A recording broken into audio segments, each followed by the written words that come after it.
라디오 이전의 뉴스 정면 승부 3부 이슈 인터뷰로 이어가겠습니다.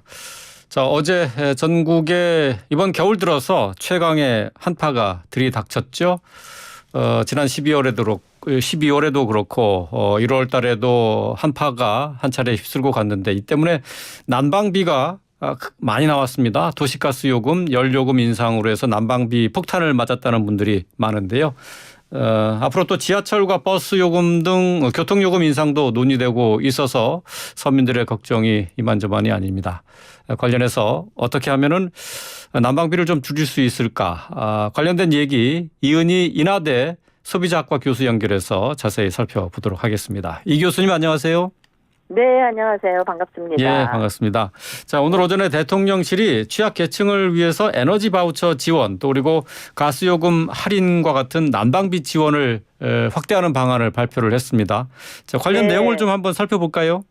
네, 에너지 바우처 지원은요. 기초생활수급 가구 및 노인 질환자 등 취약계층 117만 6천 가구에 대해서 올겨울에 한시적으로 2배 인상했습니다. 그래서 가격은 30만 4천 원이고요. 예. 가스요금 할인은 사회적 배려 대상자 160만 가구에 대해서 이거 역시 올 겨울에 한해 2배 확대하기로 했습니다. 예. 일단 뭐 취약계층이 당장 급하니까 난방비 지원 대책을 재빨리 내놓은 건데요. 그런데 이제 취약계층이 아니더라도 일반 가정들 난방비가 지금 엄청나게 많이 나왔어요. 네, 가스요금이 맞습니다. 많이 오른 탓입니다. 네네. 이러다 보니까 아파트 관리비가 너무 많이 나왔다. 제2의 월세다. 이런 말들이 나오고 있는데 자, 지난해와 비교해서 가스요금 얼마나 오른 겁니까? 네. 이 난방은 이제 주생활과 관련된 것이기 때문에 이제 월세, 제2의 월세라는 생각이 막 드는 것이죠. 이 가스요금이 전년 대비 38.5% 올랐습니다. 그런데 이제 실질적으로 고지서를 받아본 소비자들께서는 뭐 2배 올랐다 이런 분들도 계시고 거의 3배 가까이 올랐다 이렇게 체감으로 느껴지는 것은 굉장히 크다 이렇게 볼 수가 있겠습니다. 예. 실제로 가스비가 오른 거는 38.5%밖에 안 되는 거 맞아요? 네, 이게 이제 정부 통계에서 나온 수치가 맞습니다. 예. 작년에 그 가스요금을 4번 올렸거든요. 4월, 5월, 7월, 10월 4번 올렸습니다. 그런데 대부분 난방비가 작년에 비해서 2배씩은 올랐다 하는 얘기를 듣고 있어요. 네네. 그래서 이제 난방비가 2배 이상 올랐다. 다들 이렇게 이제 체감을 하시는데 실질적으로 정부 통계에 의하면 38.5%이고요. 그다음에 이제 또 그 각 개별 가구의 뭐 난방 효율이라든가 또 아파트 단지의 이제 관리사무소의 뭐 관리라든가 이런 것들에 또 영향을 받는 요소가 있기 때문에 실질적으로 체감은 뭐 2배 혹은 3배 가까이 된다 이렇게 느끼시는 것 같고요. 요 며칠 날씨가 춥기 때문에 더욱더 심각하게 그렇게 체감을 하시는 것 같습니다. 날씨가 추워서 난방을 많이 했죠. 12월 달에도. 네네. 자, 이렇게 난방비가 오르는 이유, 러시아가 지금 우크라이나를 침공하면서 에너지 요금이 갑자기 많이 뛰었죠. 이게 가장 큰 원인이라고 봐야 되겠죠? 네, 맞습니다.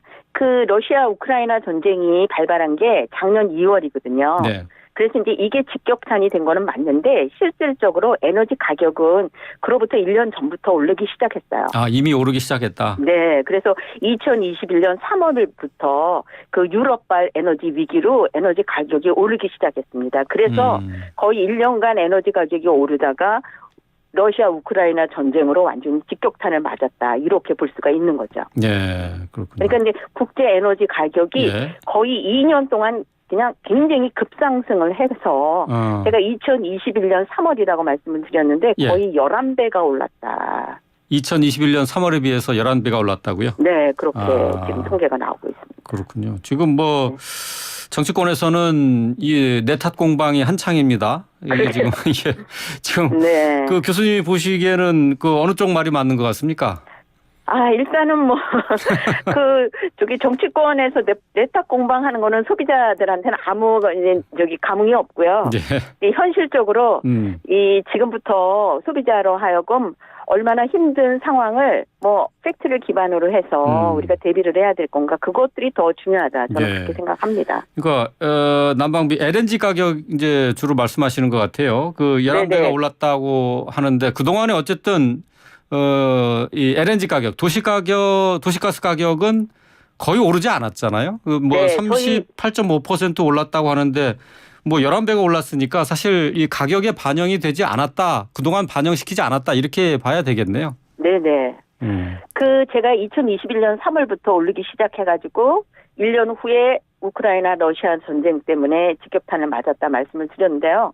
이제 우리나라는 2020년 7월부터 계속 동결을 했습니다. 그래서 대통령 선거 끝난 다음에 이제 올리기 시작했죠.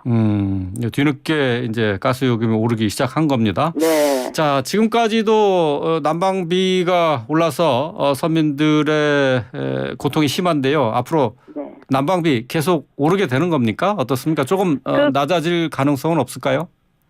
국제 천연가스의 단위를 메가줄이라고 한다 그래요. 그래서 메가줄, 1메가줄당 작년에 4번 올렸는데 5.47원 올렸습니다. 그런데 지금 가스공사 누적 적자가 거의 9조 원에 달한다고 그럽니다. 그래서 이게 이제 한 메가줄당 10원은 올려야 된다. 이런 의견들이 있습니다. 앞으로 10원을 더 올려야 된다고요? 네네네.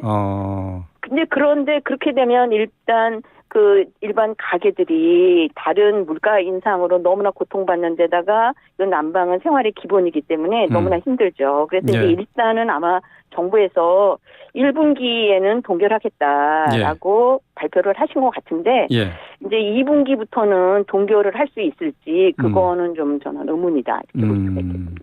앞으로 지금 가스, 도시가스에 대한 단위를 정확하게 메가줄이라고 말씀하셨는데. 네, 그렇다고 그러더라고요. 10원을 더 올려야 된다. 그러면 지금까지 올렸던 것보다 2배를 더 올려야 된다는 얘기가 되네요. 38.5% 올라갔는데 거의 이제 80% 올리면 이제 누적 적자나 이런 것들이 이제 해소될 수 있다. 이렇게 볼 수가 있겠는데. 갑자기 이렇게 많이 올리기보다는 조금 인상을 좀 자제해야 되지 않을까 싶기도 하고요. 저도 가스공사의 누적 적자를 해소해야 되는 거는 맞지만 이게 각 가정에서 소화할 수 있는 정도로 조금 이 시기를 좀 늦추시는 게 어떨까. 좀 완화하는 인상하는 폭을. 그러게요. 그렇게 좀 저는 생각을 합니다. 요금이 갑자기 올라서 지금 많은 가정에서 지금 충격을 받고 있는 건데 조금 속도 조절도 필요할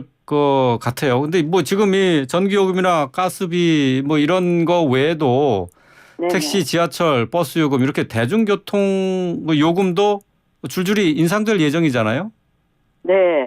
일단 1월부터 전기요금이 9.5% 인상된다고 하고요. 그다음에 이제 교통요금도 서울시 같은 경우에는 지하철하고 버스 요금을 300원 올리느냐 400원 올리느냐 하다가 지금 400원으로 굳어지는 것 같고요.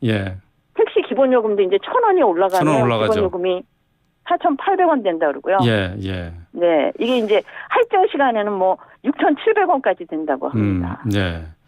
자, 안 오른 게 없다. 그러게요.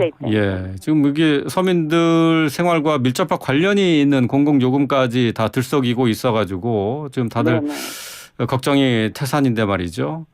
자, 이 난방비 사용이 이제 늘어나면서 난방비 부담이 특히 이제 취약계층을 중심으로 해서는 대단히 좀 어려운 상황입니다. 근데 에너지 바우처라는 것을 정부에서 이렇게 지원하고 있다는 것을 모르는 분들도 많다고요? 네, 그렇죠. 저는 이제 걱정이 뉴스에 쪽방촌의 어떤 어른이 너무 혼자 사시다가 어떻게 됐다. 그런 뉴스 나올까봐 지금 겁이 날 정도입니다. 그렇기 때문에 이 어려운 계층을 위한 여러 가지 좋은 제도가 있는데 그걸 잘 몰라가지고 활용을 못 하시는 분들도 있기 때문에 각 지자체에서는 특히 이러한 추운 계절에 이 에너지 바우처나 가스요금 할인 이런 것들을 잘 쓰시지 않는 가정은 왜 안 예. 그런가 좀 적극적으로 아. 찾아가는 그런 행정을 하셔야 된다 이렇게 생각이 들고요. 아. 그다음에 또 추울 때는 좀 모여 있으면 서로의 온기가 느껴지고 예. 또 에너지 효율도 높아지지 않습니까? 그렇기 때문에 이제 좀 따뜻한 공용 공간을 좀 마련을 해서 거기서 좀 지낼 수 있게 예. 각 지자체에서 조금 적극적으로 배려를 하시면 어떨까 이런 생각입니다. 예. 에너지 바우처와 관련해서 신청을 기다릴 게 아니라 직접 찾아가서 그런 분들한테 직접 지급할 수 있는 그런 지자체가 적극적으로 행정을 해야 된다. 그런 말씀이 되겠네요. 네네. 찾아가는 행정을 좀 특히 어려운 때일수록 하셔야 된다. 에너지 바우처 이 혜택 대상이 어떻게 되어 있습니까? 지금 뭐 생계 급여를 받는 분들은 다 해당이 되는 거죠? 지금 기초생활수급 가구하고요. 예. 그 노인 질환자 등 취약계층 117만 6천 가구에 대해서 요 에너지 바우처를 지원하도록 그렇게 설정을 해놨습니다. 그렇기 때문에 한번 잘 활용을 못하시면 왜 못하시는가 적극적으로 확인하셔야 될 것 같아요. 한번 신청해서 등록이 되면은 계속 그 지원을 받는 거죠? 네네네. 그렇습니다. 예. 알겠습니다. 혹시 본인이 혜택 대상이 되는데도 모르고 계신 분이 있을지 모르니까 한번 살펴봤으면 좋겠네요. 네네. 자, 한 푼이라도 아껴야 됩니다.